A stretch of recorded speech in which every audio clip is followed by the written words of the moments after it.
going to Kansas City. If I come, I come, I come, I come. Welcome everybody to the latest episode of Chopping It Up with the Cleavers. My name is Emmanuel Cleaver III. I'm Emil Cleaver. Every Tuesday we drop a new episode, so subscribe to our YouTube channel. Check us out. Most places you get your podcast. Every single Tuesday we drop a new episode.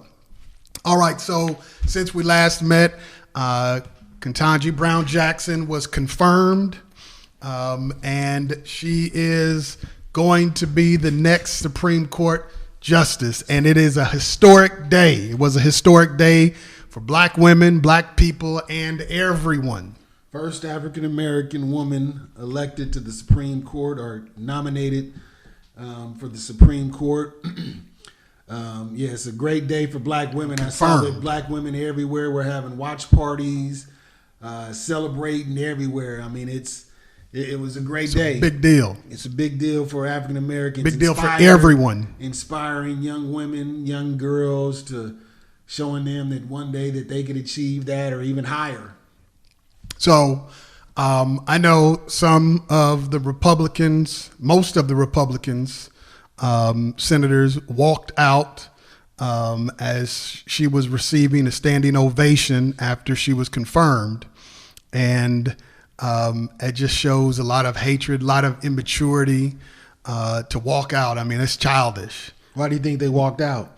Because they didn't want to see a black woman. I mean, that's the only thing I can think of. That's not the first person that Republicans did not want on the Supreme Court. They walked out because, I mean, people like Ted Cruz, he wants to show the extreme right that he's down with whatever Donald Trump, his master, says. Yeah, he wants to be the next Donald Trump. Ted Cruz, a despicable human being. Despicable, Ted. But yeah, he supported Donald Trump after Donald Trump talked bad about his wife. Yeah, called his wife. Oh, really, Donnie? Thanks. Some ugly boar. You're probably right. Baboon or something. I wish I had your wife. Then remember he said his daddy killed JFK. Yeah. Man, his daddy killed JFK, and his wife looked like a wildebeest. And he still supports this man. Yeah, despicable. Because he knows that Donald Trump controls the extreme right, and Ted wants that because he wants to be president. And let me tell you, we do not need Ted Cruz as president. It'll be one of the worst things in American history to have a dude like that as a president. But he hates, and so many others. I'm so glad that Mitt Romney, he showed his maturity to stay in and stand and applause with everyone else.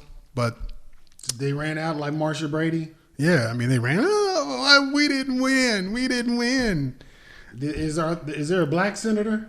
Yeah, there's one. Cory Booker. No, I'm talking about besides Cory. Isn't there a Republican? Oh yeah, I don't know. I forgot. He's somewhere in the South. I want to say South Carolina. I see his face. He walked out. I don't know. But if he's a Republican, he walked out. I don't know.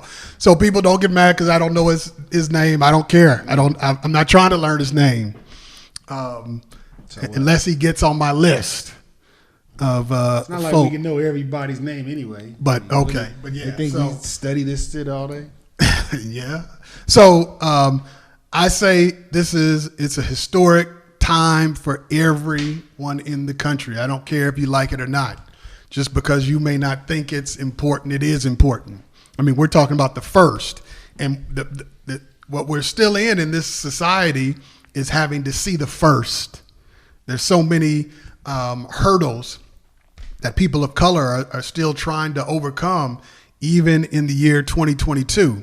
And so finally, a black woman will sit on the Supreme Court. So inspiring, it's a beautiful thing. So glad to see that. And in recognition of this historic time, this historic event, we're going to close the show today with what we believe, each of us, we have our own list, the 5 most influential or important black women in United States history.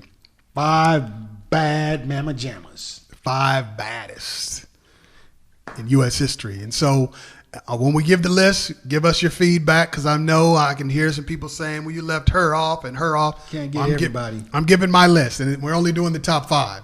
And I'll give maybe some honorable mention.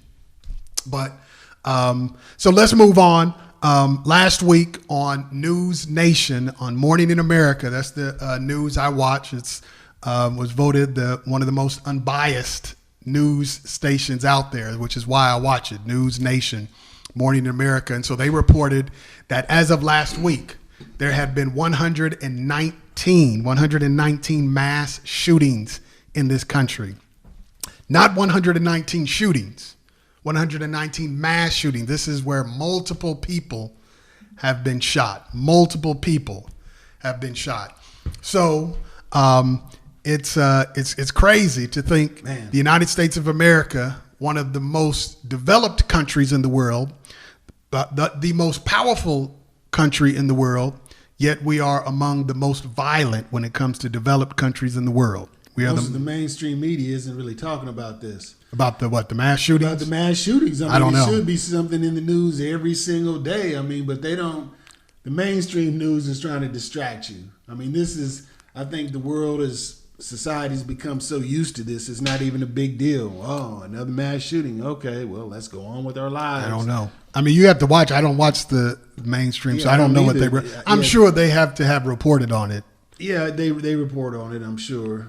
But, this should be on the front page of everything. Sure. It's a big deal. Yeah, it's mass shootings. Deal. People are just shooting multiple people. This is crazy. So why do you think the United States is such a violent country? It's a softball. See if you can hit it, knock it out the park. Why do you think the United States is such a violent? Well, it's pretty easy. Because the country was founded on violence. It was founded on violence. A group of people came over here and said, manifest destiny. This is our country. And you have to explain what manifest destiny is. Manifest destiny. I think most people watching the show should have learned about it. Hopefully. It's when Europeans came over here and they said it was their God-given right. Their God-given right that this land was there. God wanted this land. God wanted them to have this land. So they wiped out races of people, not just one race. People think, oh, the natives here, Indians, they were just one big people. There were races. They were different various tribes. So they wiped out races of people, nations of people, just to take this land violently. And then they brought over slaves violently, Africans over here to work this land, and they treated them brutal. They lived and worked under brutal conditions, and then they had the Chinese come over and build the railroads, and they built those in brutal conditions. So it's just a violent country. And in the Second Amendment, when they founded this country, the founders thought it was a good idea that everyone had a pistol. But it was different. It was different circumstance. It was a different circumstance. They were thinking of frontier land. And in many places, there was no law. So in order to defend yourself, and then there was also the fear of foreign invasion.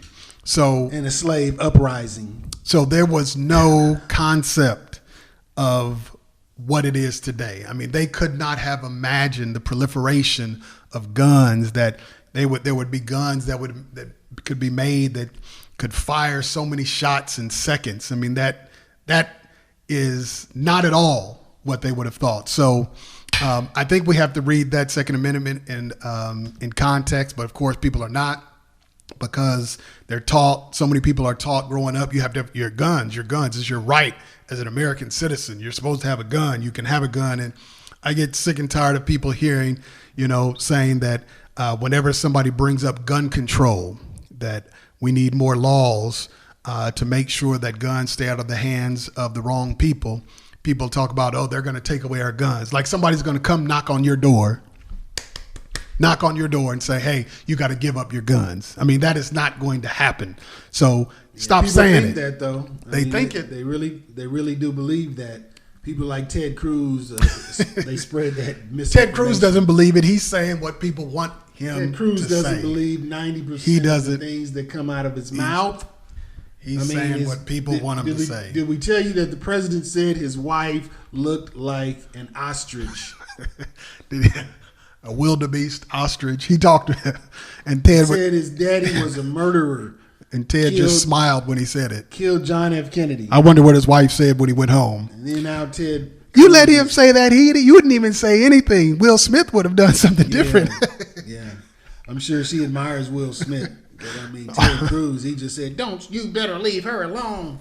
And now he follows Donald Trump around. He has to, because Donald Trump controls the extreme right, and Ted Cruz wants to be president. Yeah, Ted Cruz will never be president. I mean, I don't even think that people on the right really like him like that. I mean, they know he's a despicable human being, but I don't think he'd ever have enough support to win president. He doesn't know that because he's a narcissist, despicable human. Yeah. Well, he would be one of the worst presidents that we've ever had. So we'll talk about that when 2024 rolls around. But so this country is violent, so that's why it started in violence, and so we're just carrying on the tradition. And it's unbelievable that for years we celebrated somebody like Christopher Columbus, who didn't discover America. You can't discover a place where people already are. And then he was a murderer. I mean, Christopher Columbus was a murderer. He needs to be taken out of all history books. Yeah, I mean, you can leave him in history because he was part of history. You just have to be honest. Well, you can't, with who he is. They teach you can't teach. You can't say that. Yeah, I mean, that doesn't have what does Herschel Walker call it, TRT. I mean, that's no critical, or CTR, whatever you call it. It doesn't have race theory. Teaching that Christopher Columbus was a murderous. But then you have to say that he was murdering the indigenous people. And so that might be interpreted as race. And so you can't talk about Well, you can race. talk about it in some states, can't you? Yeah, I mean, you can. Yeah. You just can't do it in Texas. And well, I don't know about Texas. When we talked about Mississippi, they have a time limit. I don't know that. I don't know how far the ban is. I just know, there's a lot of talk in school districts about it, talking about race and books being banned in school districts. Just like the movies. What Fahrenheit? What was it? Fahrenheit 4 something, and they had the 1986 movie.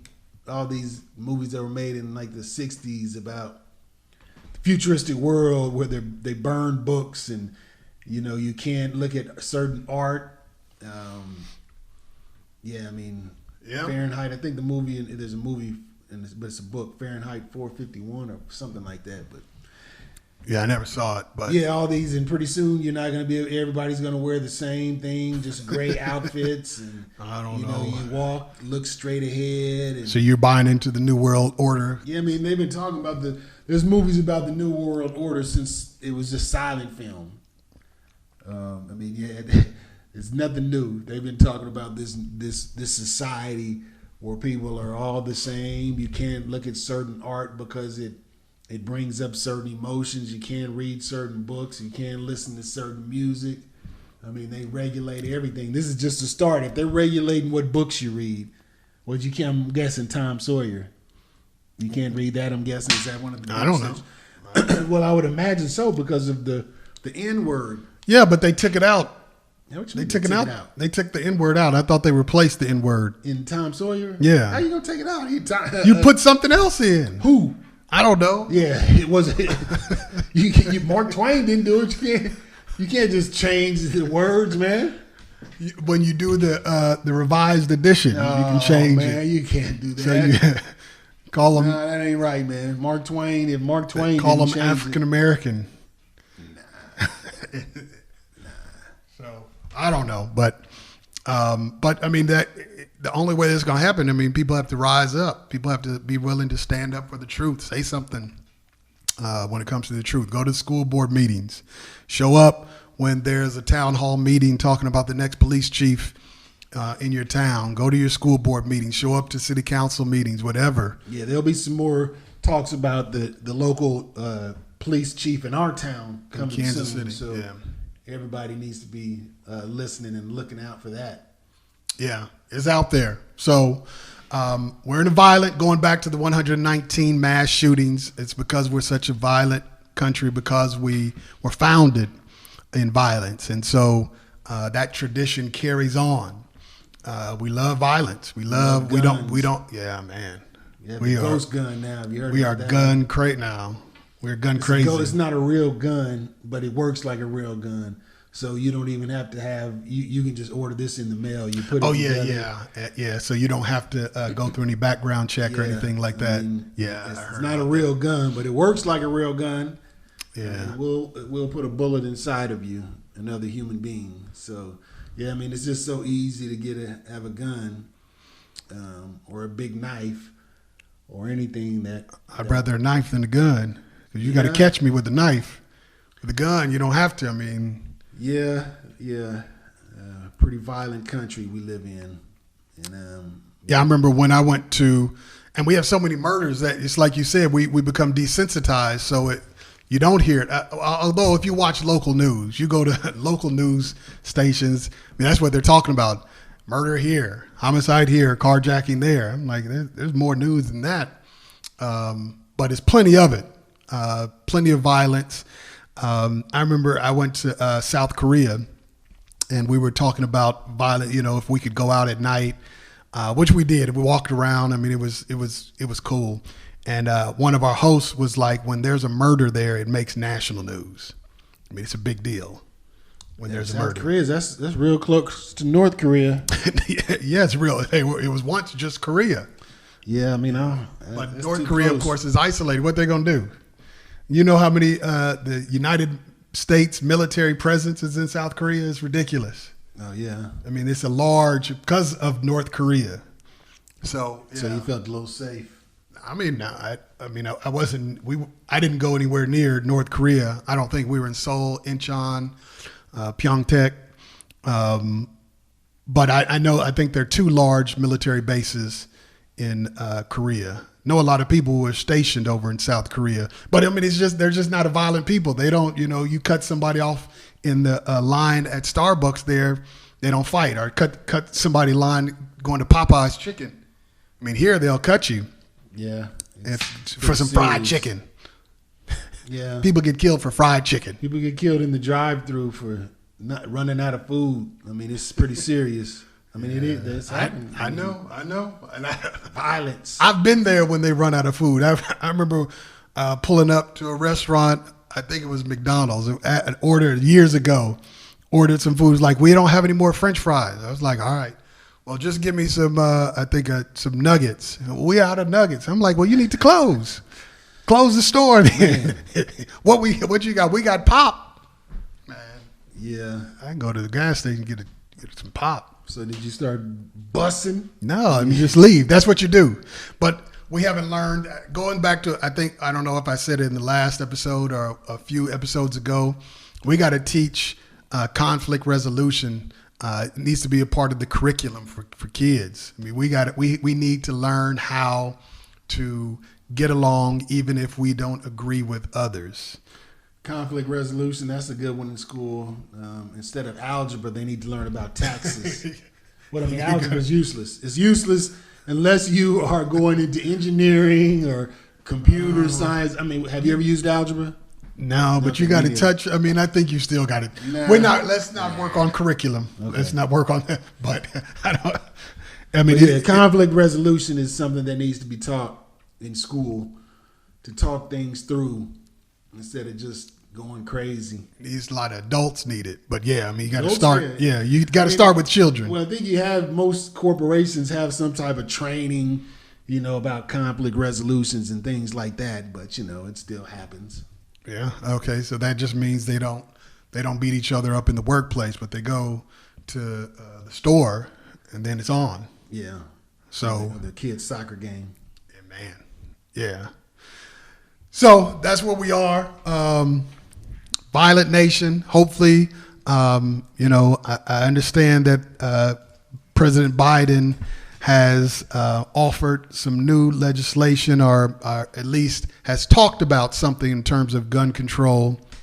And it's been talked about so long, and it's a fight because one of the most powerful groups in this country, NRA, the National Rifle Association, powerful. I mean, they have some powerful lobbyists, and they wine and dine those elected officials. Like, you vote for guns. Doesn't matter what it is. What about the children? Vote for guns.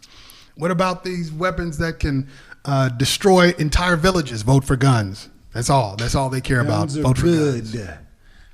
Vote for guns. Well, before we get into the top 5, we need to tell everybody to go out there and vote. Vote. Go online. Rock and Roll Hall of Fame, A Tribe Called Quest. I think they're number 13. They have to be in the top. I think it's the top 3. Top I believe. 3, yeah. Top They 3. need enough votes to get into the Rock and Roll Hall of Fame. Now, if you don't know A Tribe Called Quest, you should know. Yeah, you One of the should. greatest hip hop groups, if not the greatest. Could possibly be the hip-hop greatest. group of all time. Influential in the sound. Fused with hip hop and jazz. Hip-hop, I mean, jazz, it was a unique sound. They kind of brought in this new, what people call neo soul. They were kind of the new wave of that neo soul in the early 90s, bringing it in like Erykah Badu and people like that in the early 90s. But they brought that their own sound, and they came around during the time where rap was really hardcore. Everybody was kind of gangster, and I mean, I guess it's still kind of like that today. Yeah, I mean, rap was hardcore, but they were smooth and still are. I mean, they dropped the last album 2 years ago, 2 or 3 years ago. No, 2016. Was it that long? Yeah, Man, it was that long I'm still ago. listening to it. Yeah. Came back after 19 years, went number 1, I think 20 countries, but Tribe Called Quest, 4 members, Phife Dawg, rest in peace. Rest in power. Q-Tip, Jarodi, Abstract Poetic. Ali Shaheed Muhammad, but they were influential rap group, positive lyrics, something new from that the hardcore stuff, but they need enough votes to get in there. They have some classic albums. Probably they might have the greatest hip hop album of all time in Midnight Marauders. Could possibly be the greatest. Me and you are probably the few Tribe fans that think that's their best album. Most of the Tribe fans Low End think Theory. the Low End Theory is the best album, Low which End is Theory a was great tough. album. Man, it was a good They had one. a bunch of albums that, I mean, the albums were good, but I would say Midnight Marauders, but most people say Low End Theory. They needed a few more votes to Get out there and vote, man. They deserve it. Yeah. Tribe Called Quest. Very positive rap group. Changed the game. Influenced a lot. Came along with, they were part of the Native Tongues, Jungle Brothers. De La Soul. Leaders of the New Black School. Sheep. Yeah. So, Get out there and vote. And even though they're a hip hop group, they deserve to be in the Rock and Roll Hall of Fame because, as you may or may not know, rock and roll is not a real music. I argue with this. What do you mean? Tell us more. Rock and roll was just a term. Rock and roll was a term that black people used in music in the 30s, and it was a term for having sex. Rock and roll. So there was a white DJ in Cleveland, I believe Alan Freed, and he was playing. He liked to play what they called race music, and so he would play this music, and after. When he would come back to the station, he would say, well, don't you just love that rock and roll? So that was kind of what white people used, the term they use about race music. But in race music, we call rock and roll having sex. So rock and roll just kind of birthed out of an imitation of black music. But then there was a particular sound that became associated. Little Richard, Chuck Berry. Chuck Berry, yeah, they kind of created Muddy Waters, kind of the godfather, but they kind of created, a sound, a jump coming from jump blues and things like that kind of created that rock and roll sound. But so when you hear rock and roll, a lot of people think white people, heavy guitars. No, black people invented rock and roll. If you can even call it a genre of music, it was just a term used for to soften. And Elvis Presley, he took that black music. Yeah, he took it. He took that black music, and people thought ran that with it. they're So like, he's the oh king. man, he's doing all this stuff. He's doing all he did was take other people's songs. Yeah. He was taking other people's song dance moves and all of that, and made millions. While some of those other artists, What was that white guy that took Little Richard's song? Babaloo, man, Man, Is that the one Jerry didn't he marry his 13-year-old cousin? Not him. Jerry Lewis. Pat Boone. Pat Boone used to take it. Oh yeah. Pat take Boone, his yeah. songs. That's But he was known for taking folk songs. I mean, taking black people's songs. Yeah. I mean, that's what they did. But yeah, Tribe Called Quest, they deserve to be in the Rock and Roll Hall of Fame. One day we're going to have a lot of a show about music because we can talk about music all day. Hip hop, yes. All right, so we're in the top 5. Baddest black women in U.S. history. You can do most influential or most important, whatever. I went first last, so give me your top 5 important black women. This is a tough one. So number 5, I'm going to have to put Shirley Chisholm. I'll put Shirley Chisholm, black woman in Congress in the early 70s. Which was a difficult time to be a black woman in Washington, D.C. But she fought for rights of black people, stood strong. And I believe there's a movie coming out about her pretty soon. Who's playing her? There better be somebody good. I think it is. There was an old movie about her. I think Cicely Tyson played, but there's another movie coming about her. Lots of movies about Shirley her. Chisholm. So number 4, and this is a tough list. I'm gonna have to put a two-way tie. I put Oprah Winfrey and Michelle Obama. Oprah Winfrey, the first black female billionaire, first black billionaire in America. Business, empire, media mogul, everything. Michelle Obama, the first woman black woman first lady in the White House. Represented elegantly, one of the classiest first ladies ever, probably. The health initiative that people were mad about for some reason. Oh, we don't want to be healthy. She's telling us to eat right and exercise. Wanted people to be healthy. So yeah, that was that's my number 4, the two-way tie. Number 3, and this is tough. It's tough, but I'm going to have to put number 3, Ketanji Jackson.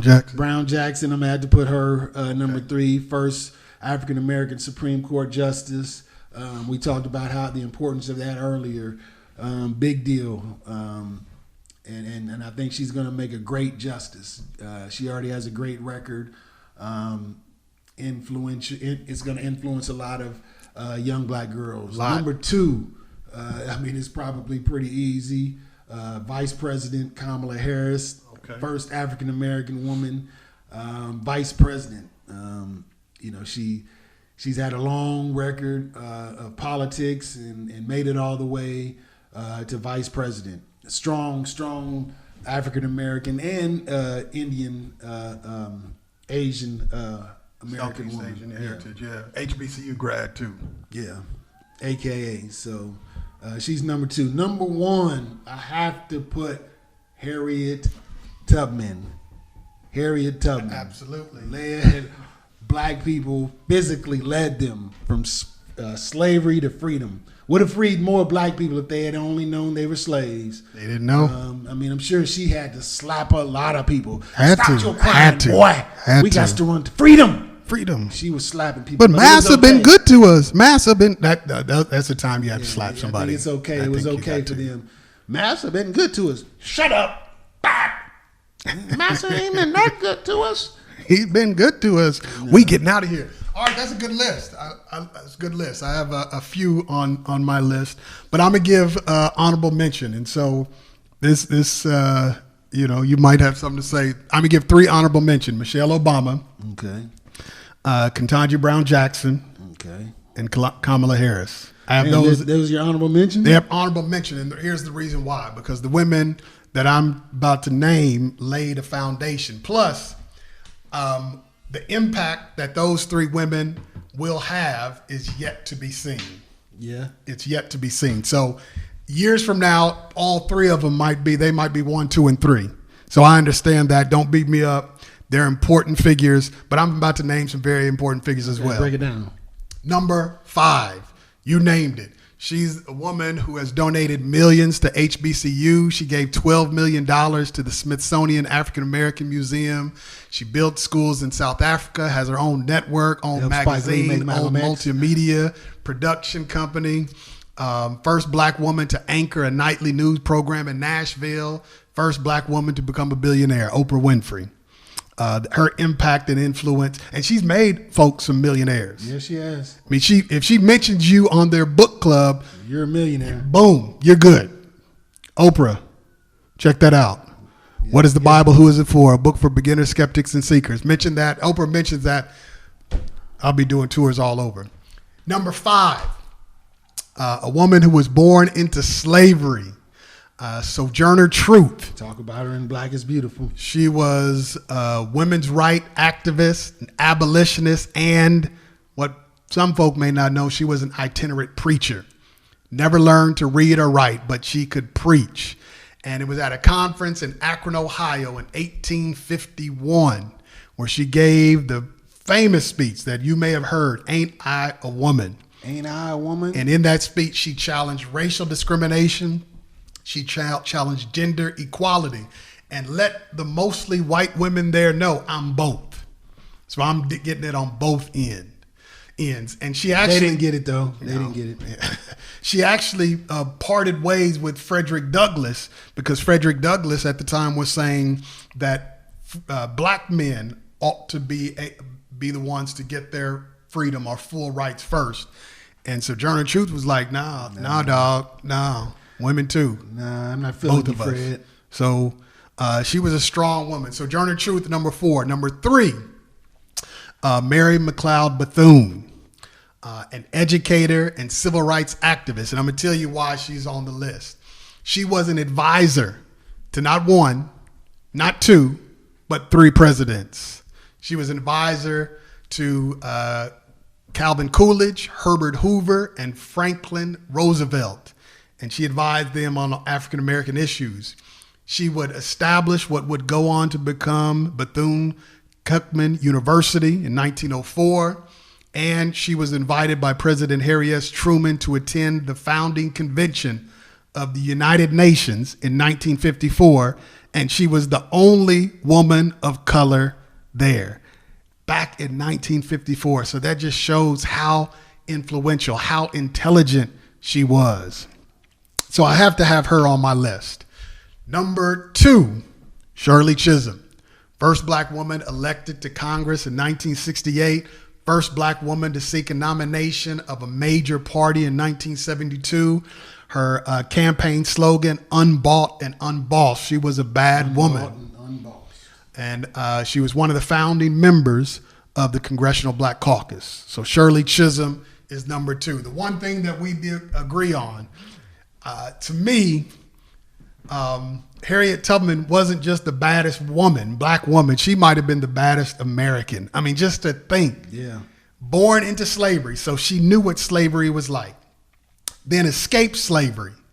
And then would go back to the very place where she was enslaved. Go back to the South 19 times. To free her people. And free over 300 people. You know how brave you have to be to do real. that? I mean, I can't think of another American. Yeah, one of the greatest. I can't think of another American more brave, bolder than Harriet Tubman. So she is at the top of my list. That's one thing we have in common. She must be the baddest. She is the baddest. She must be the time. baddest. The greatest of all time. She must be the baddest. So who would you put on your honorable mention list? Well, I mean, I know a lot of people are talking about, probably out there thinking Rosa Parks should be on there.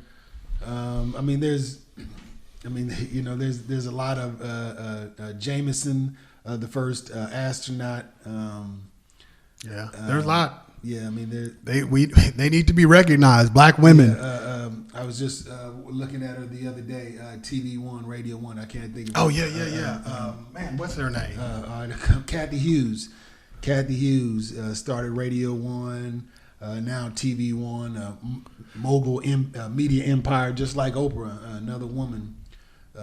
She was Maxine Waters. You could put her on there. Merle Evers. Williams. Coretta Scott King.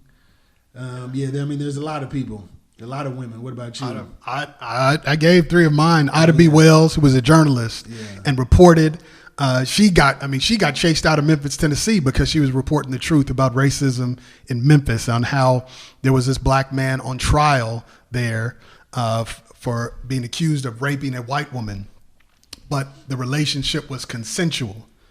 And Ida B. Wells reported on that, and those folks said, "You got to get out of this town. Ain't no way that was consensual," but it was. But she reported on things like that, so she Madam was a bad. C.J. Walker. She was a bad woman. I can't believe, Madam C.J. Walker. So she was probably, if I had an honorable mention, she would be number 6, Madam C.J. Walker. And then there's Annie Turbo, who was another hair care product. In the movie, that was really bad. They made them real enemies, but that really wasn't how the relationship was. But yeah, there's more we can name, but yeah, a lot of black women. So before we get out of here, you're gonna tell them about the book? Yeah, but make sure you put in the comment section, share your list. Share if there's some women that need to be mentioned, and of course there are a bunch. Yeah. So share those in our comments. I wrote a book called "What is the Bible? Who is it for?" A book for beginners, skeptics, and seekers. So it's really a book to help give people context and how to understand Scripture. Too often we try to read the Bible like it was written in the United States in this century, but it was written in a completely different culture. And I think if we understand the context, the cultural context from which it was written, we have a better understanding. So you can buy this book on Amazon, or if you want an autographed copy, send me an email, drec3@sjumckc.org. And I'll get it out to you. But check us out next time. Subscribe to our YouTube channel. How many were we supposed to have before the end of the month? You said we need another 100 before the end of the month. Said, yeah, or the Slappinator. YouTube's going to send somebody, but it ain't gonna happen. Yeah, I mean they're gonna try, but we still need those subscribes. So push subscribe. Those subscribers. Let everybody else know. Let your friends know. Every Tuesday we drop a new episode, Chopping It Up with the Cleavers. Peace. See you next time. Peace out.